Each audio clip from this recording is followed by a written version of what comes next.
intelligent people from both political parties or in the middle, conservatives and liberals, and they all seem to have different answers as to what is going wrong in the country. Some people say, well, let's let the government spend billions of dollars, and then other people say, no more federal spending. Let's give the tax rebates. And the other intelligent people say, no tax rebates, we've got to do this and do that. So everybody is confused. How do you see the thing? How are we going to get out of this? Well, Johnny, I think that one of the things is that people keep looking to government for the answer, and government's the problem.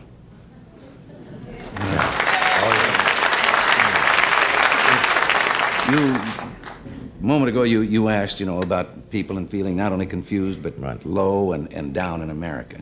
First of all, the American people, if they would just take a little inventory and look around, you triple our troubles, and we're better off than any other people on earth. And we've asked so much of government, and we've gotten in the habit over the last 40 years of thinking that government has the answers. There's very little that government can do as efficiently and as economically as the people can do themselves. And if government would shut the doors and sneak away for about 3 weeks, we'd never miss them.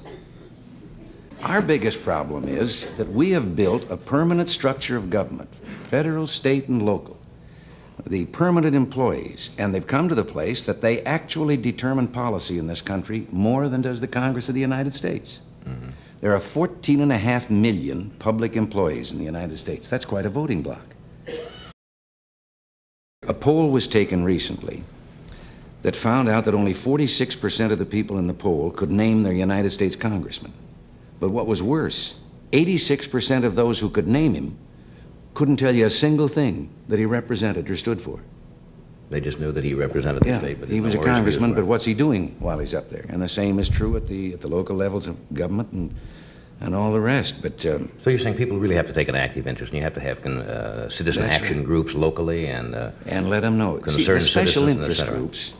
Now, the special interest groups aren't, as everyone thought, big, powerful business interests or something that are going to persuade government to do things. As a matter of fact, I don't know anyone with less influence today in government than business. They're just a convenient whipping boy. But it's the groups that have got a particular axe to grind. You can't have a power plant because it might interfere with the seagulls. Now, I think I'm an environmentalist, and I do not agree with those people way over on the edge who pave the whole country over in the name of progress. But also, I don't like those on the other extreme that won't let you build a house unless it looks like a bird's nest. Someplace in the middle, we got to allow people our ecology too. Right. Well, this kind of group, and they want their particular program. Hundreds of dollars have been added to the cost of an automobile, putting gadgets on it to clear up the air. We're the only country in the world that's set out to do it that way. The automobile industry, over and over again, told government if they'd give them more time, the answer lay in making the motor more efficient and making it burn the fuel better. And when they were given the limited time, there was only one thing they could turn to. That was the add-ons that you had to go. When budget deficits are what's causing inflation, I don't see that there's any room to be on either side of that argument. Yeah, I think the answer to curing inflation is a balanced budget. Now, how do you do that? I mean, how do you balance the budget? Well, balancing the budget is like protecting your virtue. You don't spend more than you take in, right? No, it's like protecting your virtue. You have to learn to say no.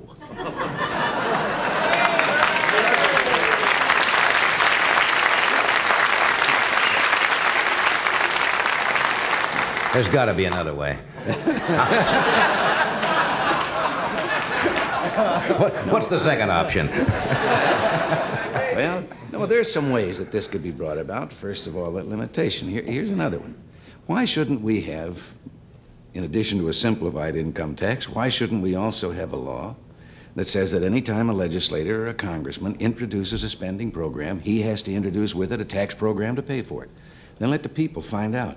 There was a woman that, from a financial firm that was back at the President's Economic Council, and her words weren't quoted. Everybody else's words got in the paper, all the Hellers and the Galbraiths and all the so-called economists. And I have a degree in economics, so I can say this. I think an economist is someone who has a Phi Beta Kappa key on one end of his watch chain and no watch on the other. This woman said that you go to the polls and you ask the people, do they want some social service, some program that government can give? And the people in the polls are apt to read and say, hey, that sounds good, yeah. Mm. But she says that isn't exactly accurate. She says, put a $100 bill in each person's hand, and then show them the program and say, now, isn't that a nice program? Do you want it? Give me the $100. And she says, see what the poll says then. And how many people hang on to the $100 instead of the program.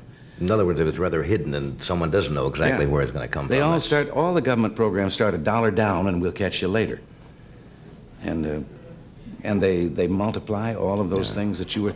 The Office of Management and Budget in Washington, that's responsible for the budget, putting the budget together, cannot even tell you how many boards, commissions, agencies, bureaus, and departments there are in the federal government. Yeah. But all of them can pass regulations, and those regulations have the force of law. And the difference is, when you break the law, you're innocent until proven guilty. When you break a regulation, the fellow that charges you with breaking the regulation, you're guilty. Right. And if you want to take him to court and prove you're innocent, that's up to you. Right. And all of these are things that yes, we can trim the budget. There's enough fat in the federal government that if you rendered it, you could wash the world.